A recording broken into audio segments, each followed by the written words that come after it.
Indahnya bulan purnama dengan sinarnya yang lembut terang tidak terlihat di kawasan telaga La Situ Hitam. Air telaga tetap menghitam, suasana dicekam kesunyian dan udara terasa dingin pengap. Angin seolah tidak mau bertiup menyapu permukaan telaga dan kawasan sekitarnya. Jauh di bawah dasar telaga dan sebuah ruangan diterangi 12 obor yang disebut ruang 12 obor. Di atas sebuah tempat ketiduran terbuat dari batu duduk satu sosok tubuh aneh yang kepalanya memiliki dua muka, satu di depan, satunya lagi di belakang. Muka sebelah depan dan muka sebelah belakang memiliki raut serta bentuk yang sama, yaitu wajah tampan seorang lelaki berusia sekitar 40-an.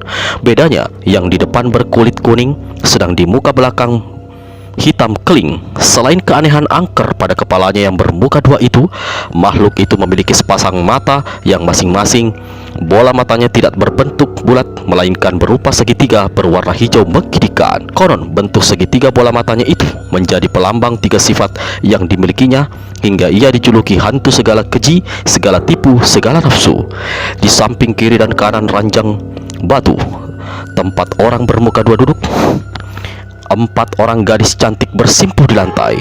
Mereka mengenakan pakaian dari kulit kayu, namun tidak ada artinya sebagai penutup aurat. Selain tipis, pakaian itu hanya terdiri dari beberapa potongan kecil yang membuat keempat gadis itu nyaris terlihat bugil. Makhluk bermuka dua yang punya dua mata pasang aneh dan angker ini, tidak sepasang pun dari mata itu memperhatikan wajah cantik-cantik dan tubuh-tubuh elok mulus para gadis yang ada di sekitarnya.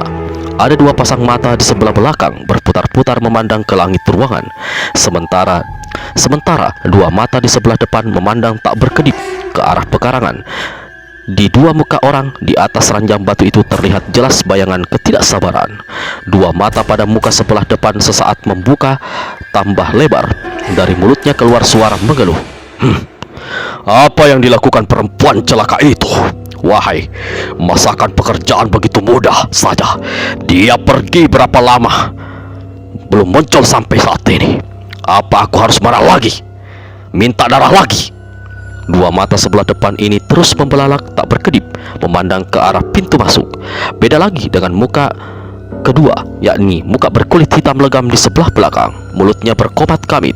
Sesaat kemudian mulutnya berucap, "Jangan-jangan perempuan satu itu pergunakan kesempatan kabur, melarikan diri. Wahai, kalau itu sampai dilakukannya," menyambuti mulut sebelah depan, "alamat dirinya akan menjadi penghuni ruangan obor tunggal." Tunggu. Mulut buka berwajah hitam keling di sebelah belakang berkata, "Tidakkah kau dengar langkah-langkah kaki halus melintas di ruangan 4 obor, bergerak menuju ke sini?" Sesaat kemudian, di pintu ruang 12 obor melangkah sosok seorang gadis berwajah sangat cantik. Rambutnya yang hitam digulung di atas kepala hingga kuduknya yang putih dan ditumbuhi bulu-bulu halus tersimbol memikat. Gadis ini mengenakan pakaian kulit kayu dicelup jelaga berwarna jingga, dihias dedaunan aneka warna di bagian belakang dan dada. Lain yang ditunggu, lain yang datang. Wahai, mulut sebelah belakang orang di atas ranjang batu berseru. Wajah di bagian depan tersenyum lebar. "Lu jelita kekasihku. Wahai, ku tunggu-tunggu kau tak pernah muncul. Tidak diharap-harap kau tahu-tahu datang. Wahai, kau membuat diriku jadi kikuk depan belakang." Gadis yang barusan masuk berhenti 3 langkah di samping kanan ranjang batu. Matanya yang bening bagus menyapu pada 4 sosok gadis di depannya. Sepasang alis matanya perlahan-lahan naik ke atas, mulutnya terkatup rapat-rapat.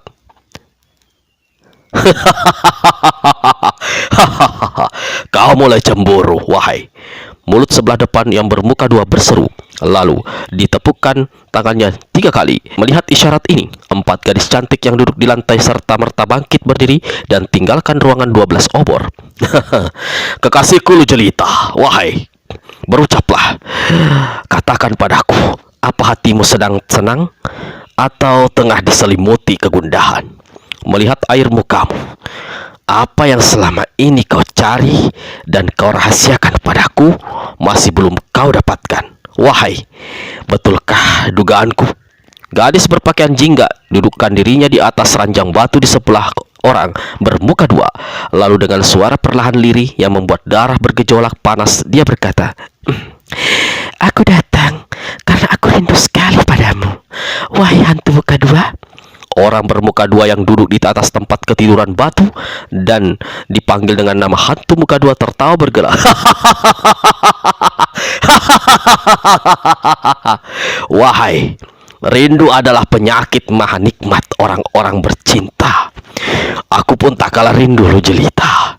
Mulut sebelah depan berkata, lalu kepada dua muka itu bergerak hendak menciumi gadis. Tapi Lu Jelita dengan sikap manja mendorong dada hantu muka dua dan jatuhkan kepalanya seraya berkata, "Jangan kau membakar diriku, wahai hantu muka dua. Kulihat kau telah memiliki teman-teman baru. Siapa 4 gadis tadi?" Hantu muka dua pegang lengan Lu Jelita, mulut berwajah hitam di sebelah belakang berkata, "Kita sudah kenal sejak lama. Bagaimana sifatku kau sudah tahu? Mengapa masih bertanya? Bukankah sudah kukatakan, wahai, boleh ada 1000 gadis cantik di taklimku, tapi yang terpendam dalam hatiku, wahai, hanyalah Lu Jelita." Kau pandai merayu.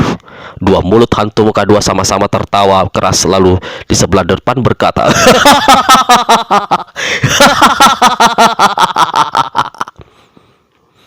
"Kau yang mengajarkan segala rayuan dan kegenitan padaku. Kau yang telah menghangatkan hati dan membakar aliran darahku. Sekarang wahai, coba kau ceritakan kabar apa saja yang kau bawa dari luar." Aku mau bertanya dulu, ujar Lu Jelita. Waktu menuju ke sini, aku melihat ada satu perempuan mendekam di balik semak belukar, tak jauh dari mulut gua. Kulitnya hitam manis, kulit yang paling kau gandrungi. Wajahnya cantik dan sosok tubuhnya kencang, pertanda usianya masih sangat muda. Sikapnya seperti tengah menyelidik sesuatu dan sebentar-sebentar mendongak ke langit. Siapa dia, wahai? "Kau tak perlu curiga dan tak usah cemburu," jawab mulut sebelah belakang hantu muka dua. "Dia adalah Lutinti, perempuan yang kujadikan mata-mata." Hah? Selain kau jadikan mata-mata, lalu kau jadikan apa lagi? Kau letakkan di bawah mata kakimu, ha? Hantu muka dua tertawa lebar. "Wahai Lu Jelita, kau tahu diriku." Lebih dari tahu, jawab Lu Jelita dengan wajah merengut sambil menggeser duduknya menjauh. Percuma saja kau dijuluki sebagai si segala keji, segala tipu, segala nafsu. Memang aku yang bodohi, sudah tahu masih bertanya. "Lu Jelita, wahai, jangan merajuk. Bukankah sudah kubilang cuma kau seorang yang ada dalam hatiku?" kata hantu muka dua. "Sekarang ceritakan apa saja yang terjadi di luar sana." Aku hanya akan menceritakan yang ada sangkut pautnya dengan tugas yang kau jalani. Hantu muka dua kembali hendak tertawa bergelak, tapi tak jadi. Dia berkata, "Baiklah, wahai. Apakah kau berhasil menemui manusia berhantu bernama Latandai yang tengah mengejar ilmu di kawah gunung Latingbemeru itu?"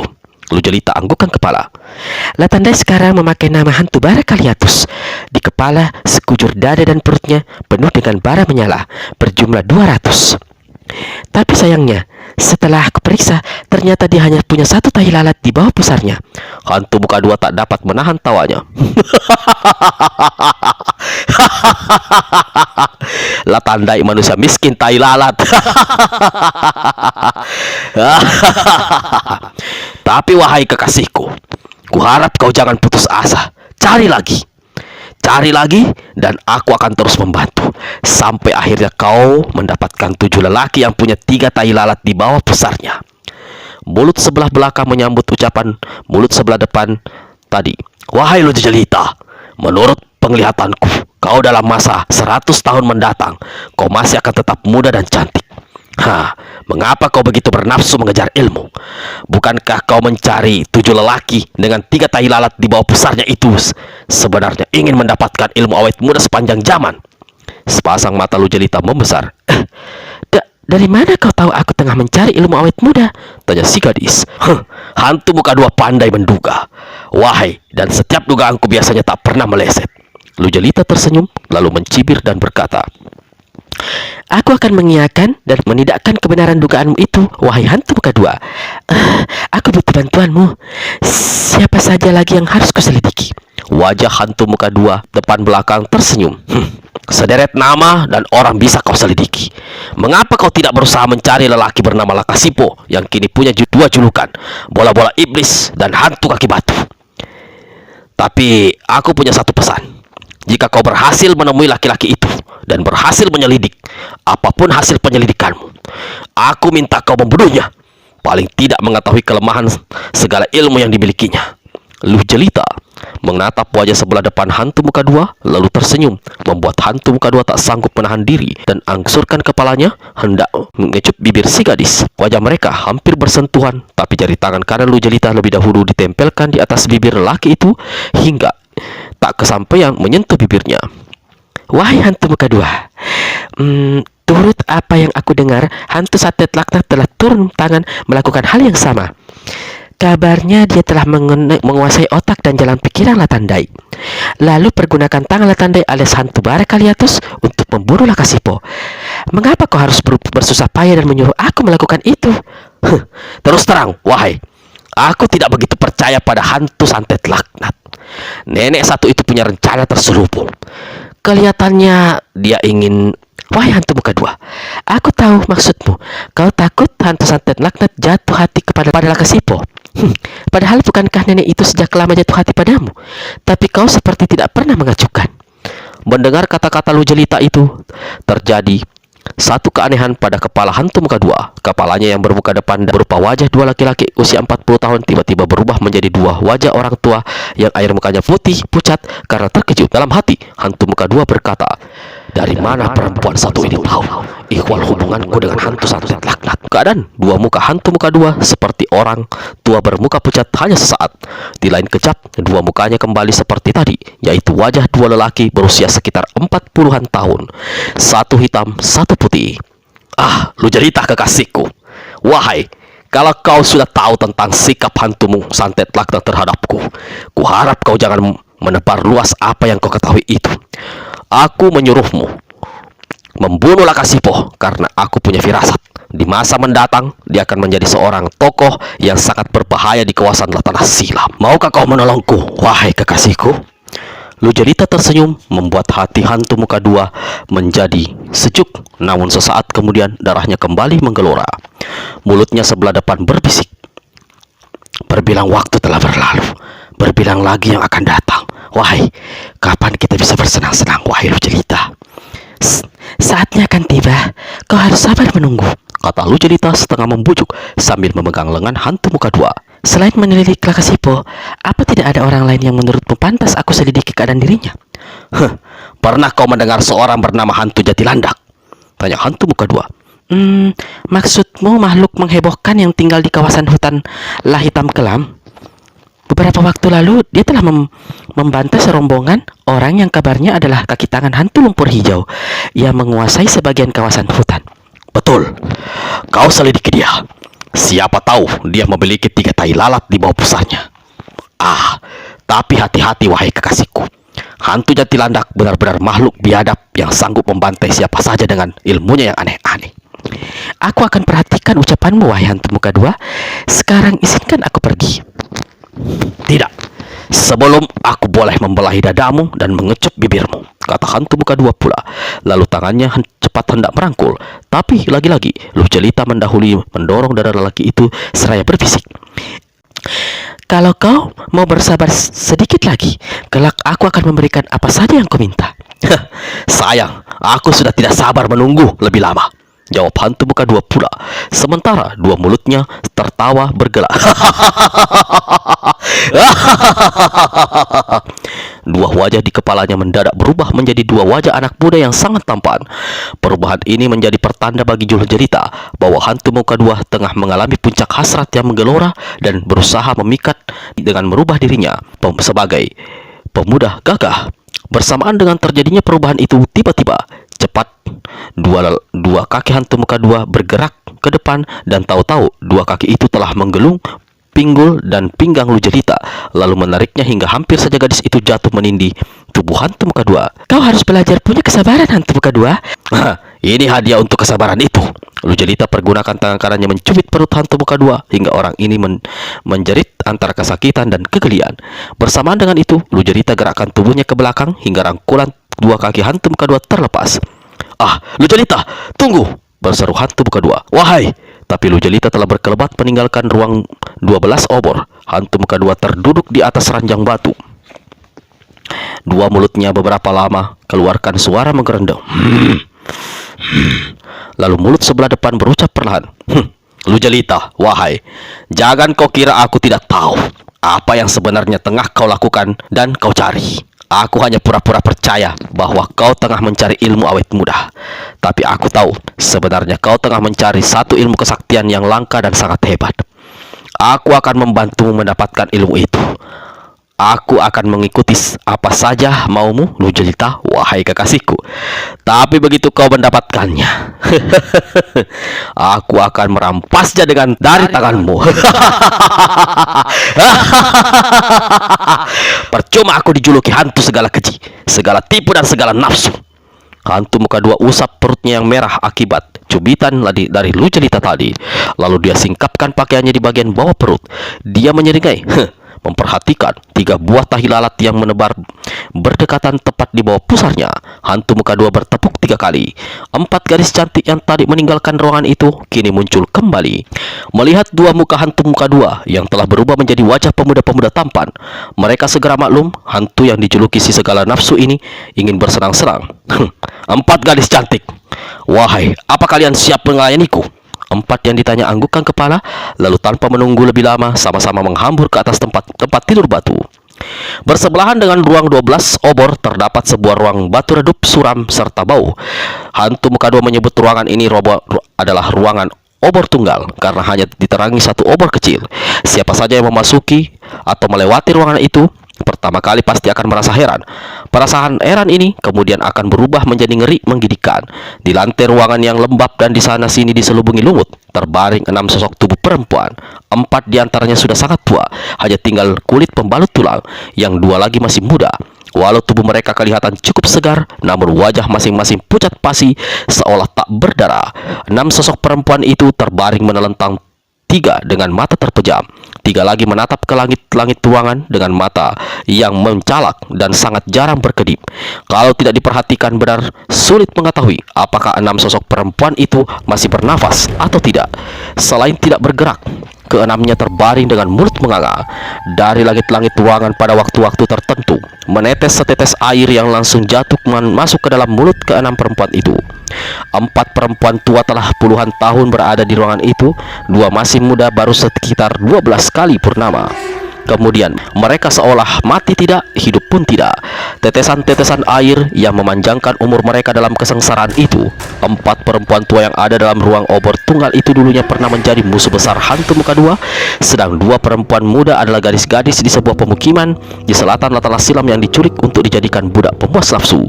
Berkali-kali 2 gadis itu berusaha melarikan diri, dan berkali-kali pula mereka bermaksud membunuh hantu muka dua, namun selalu gagal.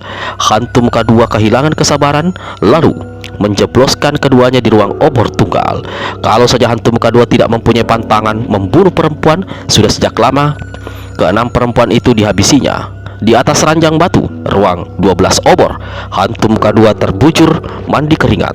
Saat itu 2 wajah kepalanya yang sebelumnya berupa wajah pemuda telah berubah kembali menjadi wajah lelaki separuh baya. Wajah sebelah depan putih, sedang sebelah belakang hitam keling. Malam semakin larut. Wahai, mengapa orang suruhan kita masih belum kembali? Mulut sebelah depan hantu muka dua berucap, mungkin saja perempuan celaka itu benar-benar telah kabur melarikan diri sejak tadi. Menyahuti mulut sebelah belakang. Wahai, jika dia berani berkhianat, akan bertambah 1 lagi penghuni ruang obor tunggal.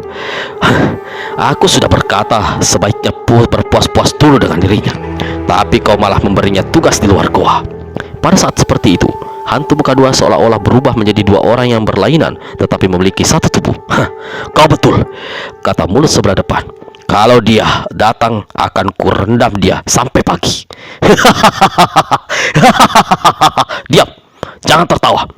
Aku mendengar langkah-langkah kaki melintas di ruangan obor tunggal, kata mulut sebelah belakang.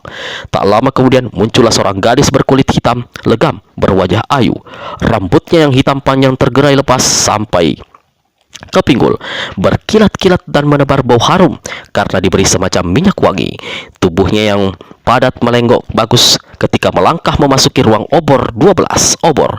"Hah, Lutinti, wahai!" Mulut sebelah belakang hantu muka dua berseru.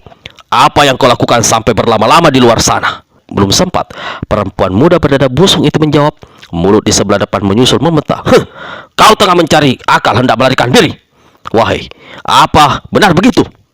Wahai, jawab!" Perempuan yang dibentak tampak ketakutan, lebih-lebih ketika melihat dua muka di kepala hantu muka dua mendadak berubah menjadi muka-muka mengerikan, berupa dua wajah berkulit merah, dilebati kumis, janggut, dan cambang bauk. Hidung dan mulutnya membesar bengkak, sedang dua matanya menggembung membeliak. Dari sela bibirnya mencuat sepasang taring. Keadaan dua wajah hantu muka dua saat itu tidak berbeda seperti wajah-wajah raksasa yang menakutkan. Perubahan muka ini satu pertanda bahwa hantu muka dua berada dalam keadaan marah. Wahai hantu muka dua, Gadis bernama Lutinti tepat berkata. Suaranya gemetar. Saya tidak bermaksud melarikan diri. Saya melakukan apa yang diperintahkan, wahai." Muka di sebelah belakang menyerengai lalu mendengus. Kau sudah melakukan perintah, wahai. Bagus. Sekarang katakan, apa yang telah kau lihat di luar sana? Wahai hantu muka dua, sesuai perintah, saya menatap ke langit. Saya melihat memang bulan purnama telah muncul menerangi kawasan Telaga Lasitu Hitam. Mulut sebelah depan hantu muka dua menggeram panjang. Taring-taringnya menyembul mengerikan. Sepasang matanya yang memiliki bola mata berbentuk segitiga hijau membersihkan cahaya menggigitkan. Mulut sebelah belakang berucap, "Apa kataku? Wahai, malam ini tepat 30 hari hantu tangan 4 kau perintahkan pergi ke dunia luar. Malam ini adalah akhir dari waktu perjalanan perintah, dan jahanam itu tidak muncul. Wahai, tidak kembali. Aku akan tahu bagaimana hasil urusannya di negeri 1200 tahun mendatang." Muka di sebelah belakang berkelihatan bertambah merah. "Jangan-jangan ada sesuatu yang terjadi dengannya. Wahai, bukankah aku biasa memberi peluang sampai 7 hari sebagai tambahan?" ujar mulut sebelah depan. Dua mata di sebelah belakang memandang ke langit-langit ruangan berputar-putar tiada henti. "Aku punya firasat. Hantu tangan 4 telah gagal menjalankan tugas. Dia tidak bisa menemukan batu sakti pembalik waktu itu. Wahai, aku yakin dia sudah berada di negeri Latala Silam, tapi sembunyi karena wahai, dia takut akan mendapat hajaran darimu. Wahai, aku menaruh percaya besar padanya. Jika dia berbuat macam-macam, malah sembunyikan diri, laknat sengsara akan kujatuhkan atas dirinya," kata mulut muka dua hantu muka dua sebelah depan. Wahai hantu muka dua, Perempuan muda bertubuh bagus berkulit hitam manis berkata, jika kau terlalu lama menunggu saya, mohon kiranya maafmu. Namun ada sesuatu yang saya lihat di langit malam di luar sana dan harus saya memberitahu padamu. Mulut sebelah belakang hantu muka dua bergumam. Sementara itu, perlahan-lahan dua mukanya yang menyeramkan dan berwarna merah berubah kembali ke bentuk dua wajah lelaki usia 40-an. "Katakan, apa yang kau lihat? Tapi wahai Lutinti, awas! Kalau kau berani mengarang cerita hanya sekedar membuat diriku senang. Kau tahu, kau lihat apa yang terjadi dengan 6 perempuan yang ada di ruang obor tunggal. Ruang obor tunggal terletak di sebelah depan. Setiap orang yang menuju atau keluar ruang 12 obor harus melewati ruang obor tunggal, hingga dia pasti akan melihat kengerian yang ada di ruang obor tunggal itu." Perempuan muda di depan tempat tidur batu menjadi pucat parasnya. Betapa tidak, dia tahu betul yang dimaksud hantu muka dua. 6 orang perempuan di ruang obor tunggal ialah 6 orang yang tengah mengalami siksaan mengerikan, dijadikan mayat hidup. Keenamnya tergeletak menyelentang di ruangan itu. Tubuh kaku, tak bisa bergerak dan tak bisa bersuara. Mulut menganga. Di atas langit-langit ruangan pada saat tertentu jatuh menetes setitik air masuk ke dalam mulut ke-6 perempuan itu. Tetesan-tetesan air itulah yang memberi kehidupan, menyelamatkan nyawa mereka. Beberapa di antara mereka ada yang telah belasan tahun hendak dalam keadaan seperti itu. Mereka adalah orang-orang yang sangat dibenci oleh hantu muka dua. 4 dari mereka adalah bekas musuh besarnya. Lu Tinti sebenarnya tahu hantu muka dua ingin membunuh mereka semua. Namun karena mempunyai pantangan membunuh perempuan, maka terpaksa dia memperlakukan keenam perempuan tersebut seperti itu. Mati tidak, hidup pun tidak ada artinya. Tersiksa sepanjang usia. Lu Tinti, lekas bilang apa yang katamu kau lihat di luaran sana. Tiba-tiba mulut sebelah belakang membentak hingga semua orang yang ada di situ termasuk 4 gadis yang duduk bersimpu di samping ranjang batu tersentak kaget dan ketakutan. Wahai hantu muka dua, Ujar Lu Tinti. saya melihat sebuah benda putih berleher tinggi, bersayap lebar melayang, berputar-putar berulang kali di atas telaga. Benda putih di atas telaga berleher tinggi. Wahai, ujar mulut sebelah belakang hantu muka dua. Mulut sebelah depan menimpali. Bersayap lebar. Wahai, terbang berputar-putar berulang kali di atas telaga. Itu adalah seekor angsa putih raksasa. Lu Tinti, apa kau lihat ada seorang penunggang benda putih bersayap lebar yang terbang berputar-putar di atas telaga itu? Memang ada, saya melihatnya, wahai hantu muka dua. Seorang berpakaian serba putih, pakaiannya begitu panjang hingga sesaat menjelah ke bumi, sesaat lagi melayang tinggi seolah menembus langit. Rambutnya yang hitam panjang berkibar-kibar di tiup angin. Saya juga melihat membawa sesuatu yang harum. Sepasang mata sebelah belakang hantu muka dua menatap berputar-putar ke atas di sebelah depan. Sebelah mata lainnya mendongak tak berkedip. Lensa mata yang berbentuk segitiga hijau kembali membersihkan sinar aneh. Lalu mulut depan dan mulut belakang sama-sama berucap, peri angsa putih. Aku tidak takut. Mulut sebelah belakang berteriak. Aku juga tidak takut. Berteriak mulut di sebelah depan. Sesaat dua muka hantu muka dua kembali berubah menjadi merah dan membentuk tampang-tampang raksasa. 4 taring mencuat. Namun sekali ini perubahan itu hanya sebentar. Begitu amarahnya turun, dua wajah hantu muka dua menjadi wajah-wajah lelaki separuh baya. Hantu muka dua kepalkan dua tangannya. Peri satu ini memang pernah mengancamku. Lihat saja apa yang bisa dilakukannya kalau dia sampai masuk ke dalam pelukanku. Habis kekulupas sekujur tubuhnya dengan lidahku. Taringku akan kutancapkan di bagian-bagian tubuhnya yang menonjol dan empuk, kata mulut belakang lalu tertawa gela-gela. Lu Tinti, aku tadinya berburuk sangka. Ternyata kau menjalankan perintah dengan baik.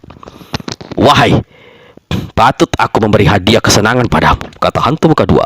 Yang bicara adalah mulut sebelah depan. Lalu makhluk aneh ini usap mukanya dengan tangan kanan. Saat itu juga hantu muka dua sebelah depan berubah menjadi seorang pemuda tampan. Pemuda ini tersenyum dan lambaikan tangannya memberi isyarat agar mendekat. Namun Lu Tinti tidak segera bergerak sedikit pun. Sekalipun jelas dia melihat wajah sebelah depan hantu muka dua telah berubah menjadi wajah seorang pemuda yang cakap. Walau matanya terpesona dan hatinya tertarik akan ketampanan dua wajah lelaki muda itu, namun Lu Tinti merasa bimbang. Hal ini rupanya diketahui oleh hantu muka dua. Maka mulut sebelah depan berkata, wahai Lu Tinti, sekarang mendekatlah. Jangan biarkan darahku menggelora sampai muncrat dari ubun-ubun. Dua tangan hantu muka dua berkembang seperti sayap hendak merangkul. Perlahan-lahan Lu Tinti langkahkan kakinya ke depan. Begitu sosoknya sampai di muka tempat tidur batu, hantu muka dua serta-merta memeluk gadis berkulit hitam manis penuh nafsu. Ketika dia hendak merebahkan tubuh Lu Tinti di atas tempat tidur batu, tiba-tiba ruang 12 obor terasa bergetar. Di kejauhan terdengar suara menderu seperti ada air mencurah berkepanjangan. Hantu muka dua lepaskan pelukannya. Lu Tinti dibaringkan di atas tempat tidur batu, lalu dia turun ke lantai. Wahai, garangan apa yang terjadi? Bertanya mulut depan. Getaran di ruangan itu semakin keras. Suara deru air mencurah terdengar semakin kencang. Lalu ada hawa panas yang perlahan-lahan seolah-olah memanggang ruangan itu. Dinding dan langit-langit ruangan 12 obor berderik. Nyala api dan 12 obor bergoyang-goyang padahal tidak ada angin bertiup. 4 perempuan cantik yang sejak tadi duduk bersimpu di lantai tak dapat menahan rasa takut. Mereka bangkit berdiri, memandang pada hantu muka dua, lalu berpaling ke arah jalan keluar. Lu Tinti sendiri saat itu telah turun dari atas tempat tidur batu, bergabung jadi satu kelompok dengan 4 perempuan lainnya. Kalian semua tetap di sini. Jangan ada yang berani keluar. Aku akan menyelidik. Mulut hantu muka dua sebelah belakang berkata. Lalu hantu muka dua cepat berkelebat meninggalkan tempat itu. 5 orang yang berada dalam keadaan ketakutan mana mau tetap berada dalam ruangan yang semakin digoyang getaran dan semakin panas itu. Kelimanya berhamburan menuju jalan keluar. Lutinti di depan sekali. Hantu muka dua melompat ke atas sebuah gundukan batu di satu tempat ketinggian di sebelah timur telaga Lasitu Hitam. Begitu dia melayangkan mata memandang ke arah bawah, tersentaklah makhluk bermuka dua ini. Dua mata depan dan dua mata di sebelah belakang membeliak. Di samping rasa terkejut yang amat sangat, pada dua wajah hantu muka dua terjelas terlihat bayangan amarah. Dua muka wajahnya berubah menjadi dua wajah orang tua bermuka pucat pasi. Sesaat kemudian, wajah-wajah ini berubah pula menjadi dua muka raksasa berwarna merah menyeramkan. Bola-bola matanya yang berbentuk segitiga menyorotkan sinar hijau angker. Saat itu terjadi sesuatu yang luar biasa di telaga Lasitu Hitam. Di bawah penerangan rembulan, hantu muka dua melihat pinggiran utara telaga yang sebelumnya dipagari batu-batu serta pohon-pohon besar kini seolah jebol. Batu-batu besar lenyap entah kemana, sedang pohon-pohon pertumbangan malang melintang. Sebuah celah selebar 20 tombak membentuk parit besar menurun ke bawah. Melalui parit ini, air telaga hitam mengalir deras. Suara aliran air yang menderu keras inilah yang tadi terdengar dan membuat kawasan itu bergetar hebat sampai ke ruang 12 obor di tempat kediaman hantu muka dua yang terletak tepat di bawah telaga. Wahai! Hantu muka dua keluarkan suara tertahan. Apa yang terjadi? Tidak ada gempa, tidak ada topan dan hujan. Mengapa batas telaga di arah utara jebol begitu rupa? Sebentar lagi telaga ini akan menjadi kering. Wahai! Mulut sebelah belakang hantu muka dua ikut berbicara. Baru saja hantu muka dua bercuap seperti itu, mendadak dari arah pinggiran telaga sebelah selatan terdengar suara menggemuruh. Hantu muka dua palingkan kepalanya, serta-merta dua mulut makhluk ini berteriak keras. Dua pasang matanya membuka lebar seperti mau membrojol keluar. Hah, wahai! Apa negeri ini mau kiamat? Seru mulut sebelah depan hantu muka dua. Aku tidak bisa bertahan lama di sini. Sebentar lagi tempat celaka ini akan jadi neraka jahanam. Betul. Saat itu, kalau di arah utara air hitam dari telaga mengalir deras hingga dalam waktu singkat telaga Lasitu Hitam nyaris kering airnya. Maka dari jurusan selatan menggembur cairan berbentuk lahar panas. Sesekali ada lidah api yang mencuat ke udara disertai batu-batu besar berwarna merah menggelinding dan bersama-sama cairan lahar masuk ke dalam telaga. Telaga yang berusaha terkuras airnya dan hampir kering ini digenangi dan dipenuhi cairan panas berwarna merah itu. Udara serta merta menjadi panas luar biasa. Ah, lahar panas! Wahai! Dari mana datangnya? Teriak muluk hantu muka dua sebelah depan. Lahar seperti itu hanya ada di kawah gunung Latinggi Meru, menyahuti mulut sebelah belakang. Pasti lahar ini dari sana. Tapi bagaimana hal ini bisa terjadi? Wahai! Padahal gunung Latinggi Meru tidak meletus. Ah, lihat! Mulut hantu muka dua sebelah depan berteriak seraya tangan kanannya menunjuk ke utara. Batu-batu besar dan pohon-pohon raksasa di pinggiran telaga sebelah utara kembali muncul, menutup tempat yang tadi jebol, menahan cairan lahar. Panasnya tempat ini. Sebentar lagi telaga Lasitu Hitam akan digenangi lahar merah mendidih. Di sini saja panasnya seperti di neraka, apalagi di tempat kediamanku yang terletak di kawah telaga. Saat itu, sekujur tubuh hantu muka dua basah oleh keringat akibat hawa panas yang luar biasa yang keluar dari dalam telaga. Makin tinggi cairan lahar mendidih, makin bertambah panasnya udara. Bisingnya deru lahar panas yang mencurah masuk ke dalam telaga tiba-tiba ditingkahi oleh suara menggemuruh dahsyat. Kawasan sekitar telaga bergetar hebat. Lahar panas di bagian tengah telaga menderu ke bawah seolah memasuki sebuah lubang raksasa. Wahai! Teriak mulut hantu muka dua depan belakang. Dua muka raksasanya langsung berubah menjadi dua muka kakek-kakek pucat pasi. Ah, dasar teraga amblas! Tempat kediamanku tertimbul lahar. 4 gadis itu, wahai Lutinti, wahai, mati mereka semua. Apa peduliku? Teriak mulut sebelah belakang. Apa di negeri begini luas hanya ada Lutinti dan 4 gadis itu? Aku masih bisa mencari gadis-gadis cantik lainnya untuk mengumbar nafsu. Ah, kau betul, menjawab mulut di sebelah depan. Lalu dua mulut itu tertawa bergelak-gelak. Sungguh luar biasa. Dalam kengerian mencekam begitu rupa, hantu muka dua masih bisa tertawa bergelak. Sudut mata hantu muka dua melihat 5 sosok tubuh bergerak mendekati tempat ketinggian itu. Melihat siapa yang datang, hantu muka dua pocongkan mulutnya. Mereka ternyata adalah Lutinti dan 4 gadis cantik. Ah, mereka lolos. Ah, tak jadi mampus mereka rupanya. Mulut sebelah belakang berucap dan kembali tertawa. Saat itu, di dalam keadaan pakaian tidak karuan dan tubuh basah oleh keringat dan dikotori tanah, Lutinti dan 4 gadis yang berhasil keluar selamatkan diri dari ruang 12 obor tersungkur jatuh di kaki batu. Dada mereka yang nyaris tidak tertutup bergerak turun naik, sedang wajah masing-masing pucat keringatan. Seolah tidak peduli akan kehadiran 5 gadis itu, mulut hantu muka 2 sebelah depan berkata, "Ini pasti ada yang punya pekerjaan, hendak mencelakai diriku, hendak membunuhku. Siapa bangsa harap jadahnya?" Mulut sebelah belakang menjawab, "Aku tidak perlu bertanya, tak perlu menduga. Lihat ke langit, ke arah rembulan." Hantu muka 2 dongakkan kepalanya sebelah depan, memandang ke langit. Benar saja, di arah bulan purnama tampak sebuah benda putih mengapung di udara. Benda ini adalah seekor angsa raksasa berwarna putih. Sayapnya bergerak-gerak perlahan, tapi sosok tubuhnya tetap tak bergerak, sengaja mengapung di udara. Di atas punggung angsa raksasa bermata biru itu duduk seorang gadis berwajah cantik seolah bidadari. Pakaiannya berupa gulungan kain putih halus yang melambai-lambai di udara malam. Rambutnya yang panjang hitam tergerai dalam tiupan angin. Bila diperhatikan dekat-dekat, ternyata gadis ini memiliki sepasang bola mata berwarna biru. "Ah, peri angsa putih! Wahai, jadi dia yang punya pekerjaan," desis mulut hantu muka 2 sebelah depan. 10 jari tangannya digerakkan hingga mengeluarkan suara berkeretan. Lalu teriakan keras menggelegar dari mulutnya, "Peri angsa putih! Wajahmu cantik, tapi hatimu jahat. Wahai, mengapa kau rubah telaga situ hitam menjadi kawah panas berdiri? Padahal kau tahu kediamanku berada di bawah telaga itu. Kau telah memusnahkan tempat kediamanku." Di atas punggung angsa putih, gadis cantik yang dipanggil dengan nama peri angsa putih mengulum senyum.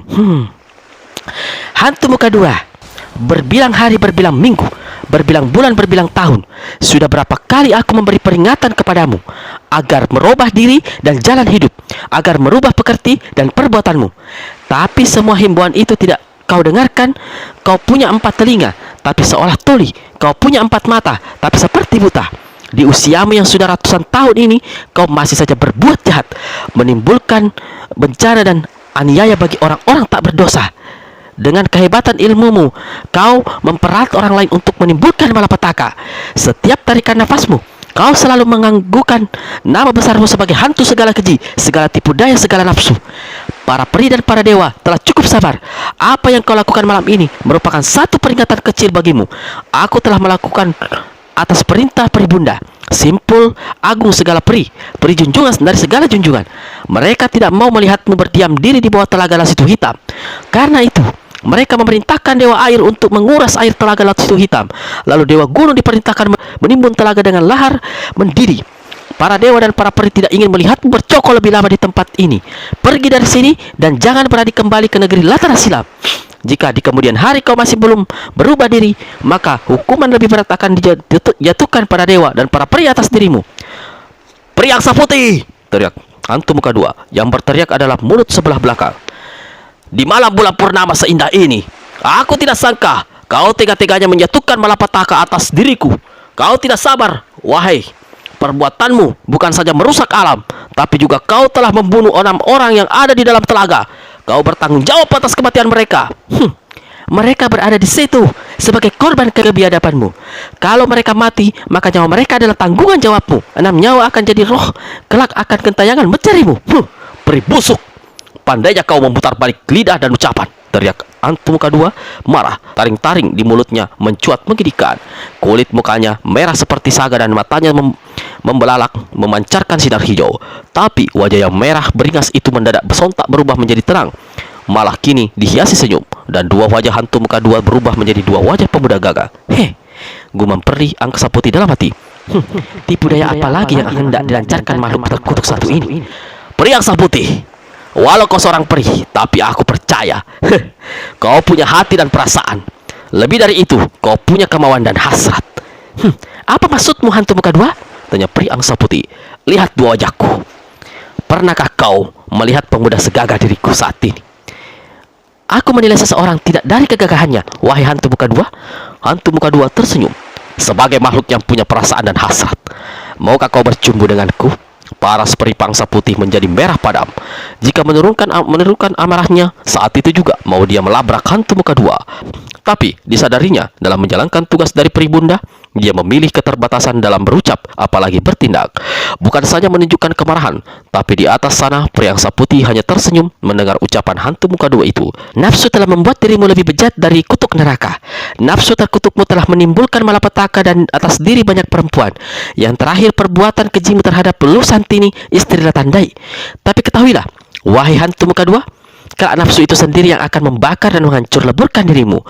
Aku akan pergi. Jika aku menyelidik ke sini lagi dan melihat kau kembali membangun tempat kediaman di kawasan ini, hukumanmu lebih hebat dan menjadi bagianmu, hantu muka dua.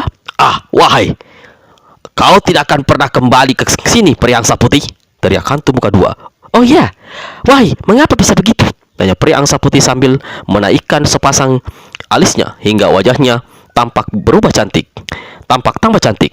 Karena aku cepat mengambil keputusan membunuhmu. Lihat ini, jawab hantu muka dua. Di atas batu yang dipijaknya, hantu muka dua lantakkan kepalanya.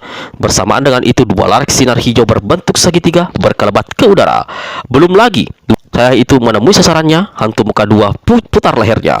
Mukanya sebelah belakang didongakkan ke atas. Lalu dua kilatan sinar hijau berbentuk segitiga panjang keluar dari mata hantu muka dua, menderu ganas ke arah pria angsa putih yang ada di ketinggian belasan tombak di udara. Dasar makhluk keji. Diberi peringatan dan pengampunan dan peringatan, malah nekat menyerang. Sampai di mana ketinggian ilmumu, wahai hantu muka dua? Berseru pria angsa putih. Lalu dengan tangan kirinya ditepuk pinggul angsa putih yang ditungganginya seraya berkata, Lai Putih, beri pelajaran pada makhluk tak tahu diri itu. Mendengar ucapan sang peri, angsa putih bernama Lai Putih keluarkan suara aneh. Lehernya memanjang lurus ke depan. Bersamaan dengan itu, dua sayapnya dikepakkan. Dua gelombang angin dahsyat sedahsyat topan menggemuruh ke bawah, menyongsong empat larik sinar hijau yang menyambar dari empat bola mata hantu muka dua. Hantu muka dua berteriak kaget. 5 gadis yang ada di dalam dekatnya berkepekikan. Pohon-pohon di sekitar tempat itu keluarkan suara berderik lalu rubuh bertumbangan. Batu besar sempat tadi hantu muka dua tegak berpijak hancur bertaburan.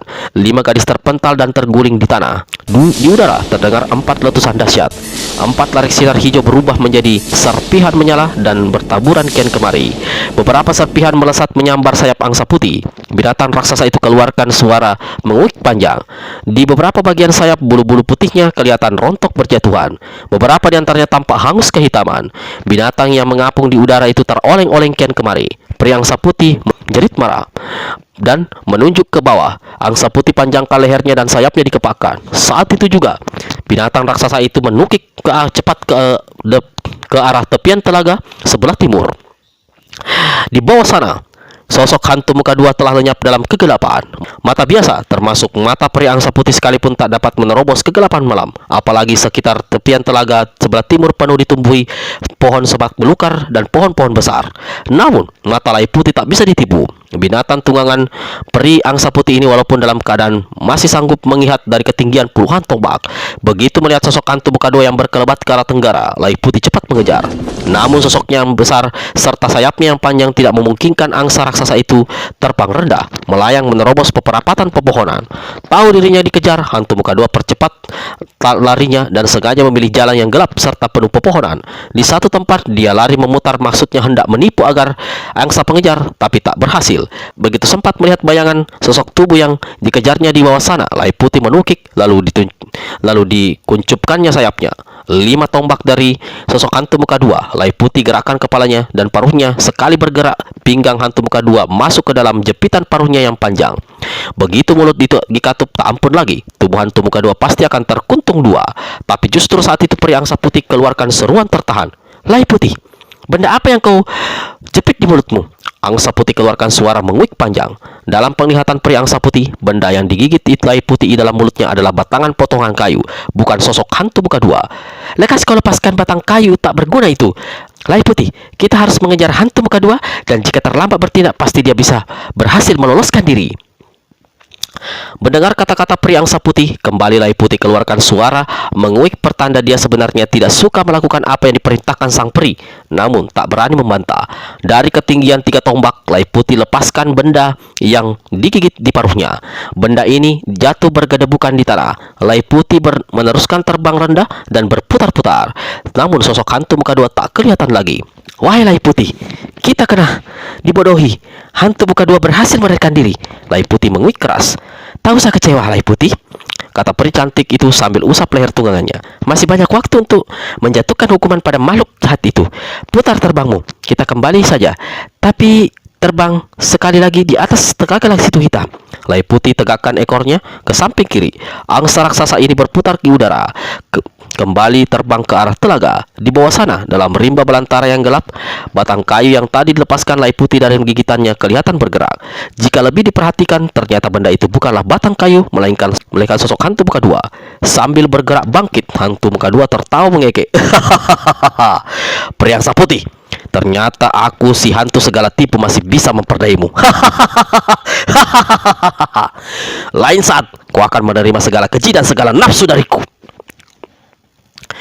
Matahari belum lama tersembul di permukaan bumi. Lakasipo tegak terheran-heran di tribun telaga situ hitam. Aneh, katanya berulang-ulang. Apa yang aneh, Lakasipo? Tanya pendekar 212 Wiro Sableng. Saat itu bersama naga kuning dan si setan ngompol, dia berada dalam sebuah jaring akar kayu yang diletakkan ke batu di bahu kanan Lakasipo.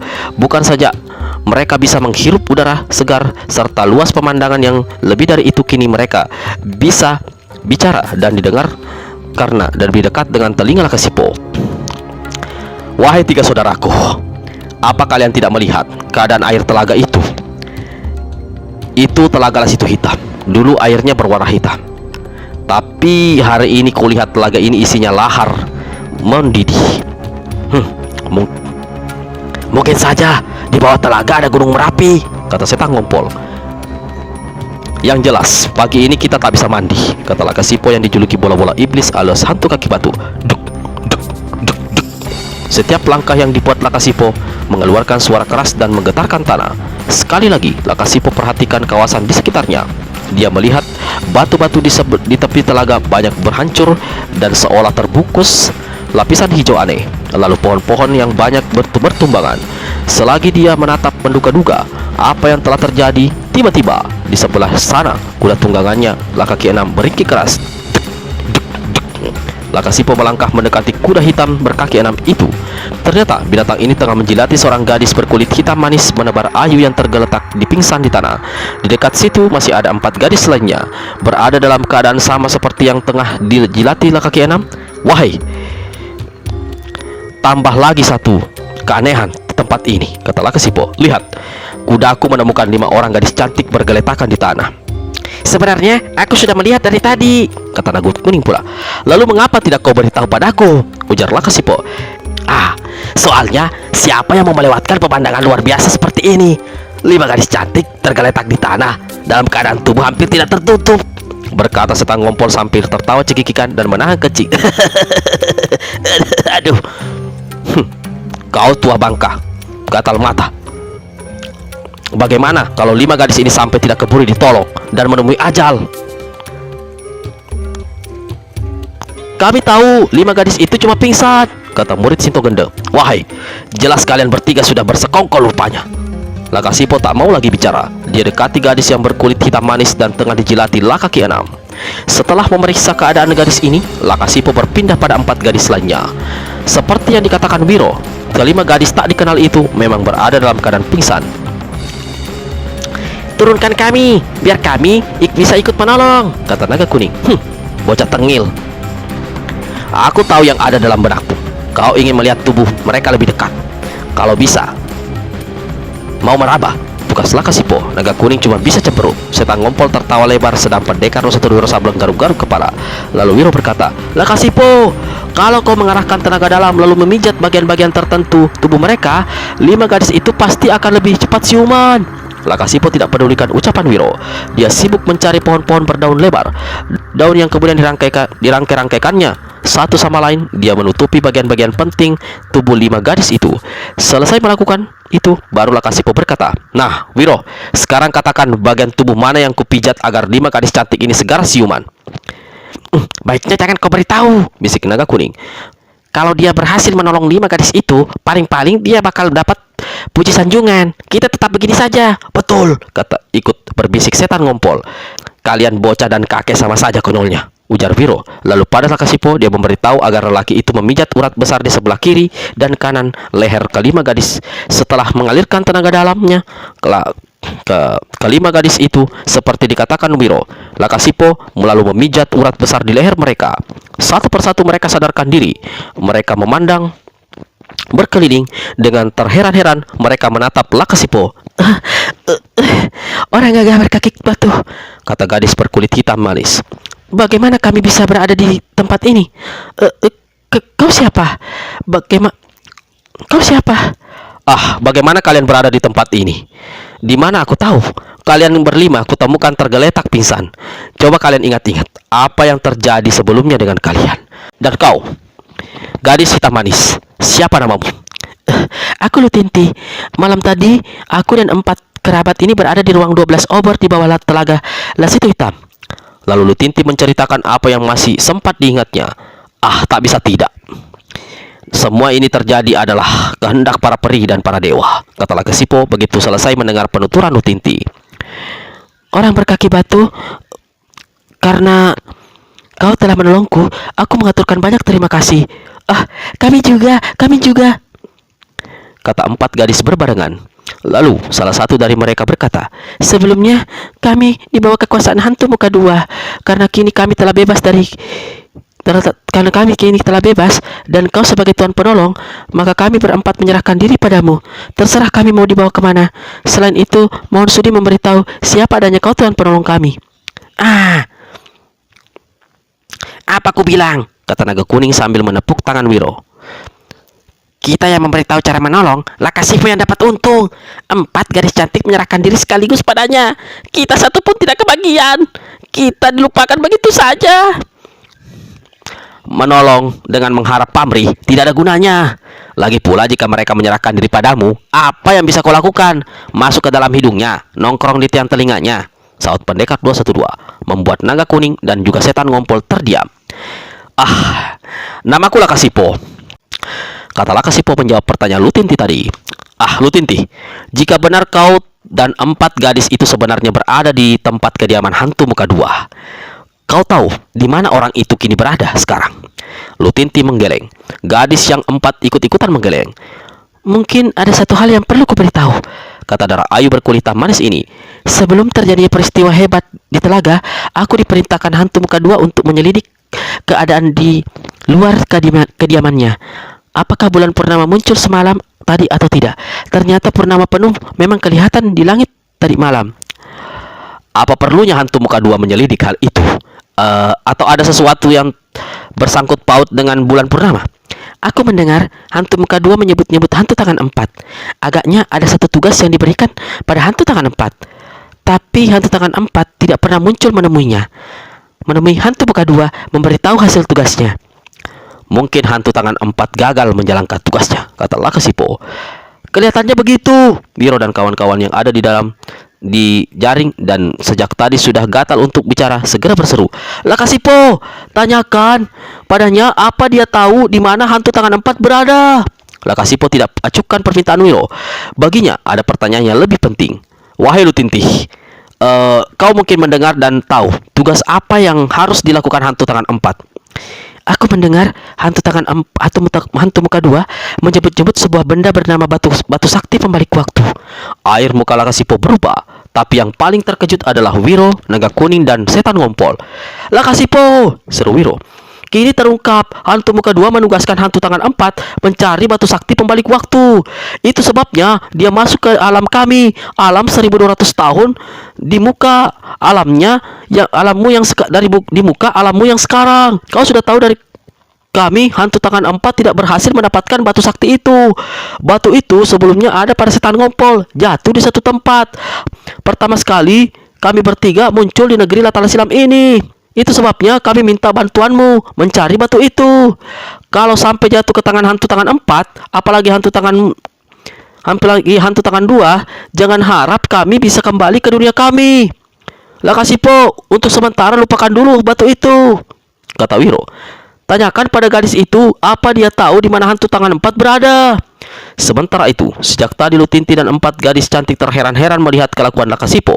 Mereka memperhatikan sambil sesekali memandang ke arah bahu kanannya.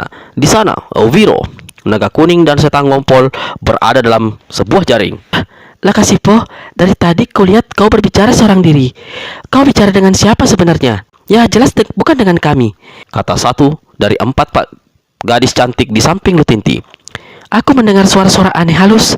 Benda apa yang ada di bahumu, wahai Lakasipo? Kalau kuterangkan, kalian pasti sulit percaya. Baru saja Lakasipo bertanya, tiba-tiba di tanah bergerak satu bayang-bayang besar. Hah, siapa yang bertanya perihal hantu tangan empat?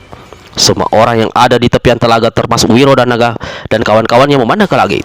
Di atas sana kelihatan seekor angsa putih besar terbang berputar-putar. Makin lama, makin turun ke bawah, lalu di satu tempat mengapung diam di udara. Di atas punggung langsa putih ini duduk seorang gadis cantik luar biasa berpakaian gulungan kain putih. Tubuhnya menebar bau harum. Sementara naga kuning dan setan ngompol ternganga heran.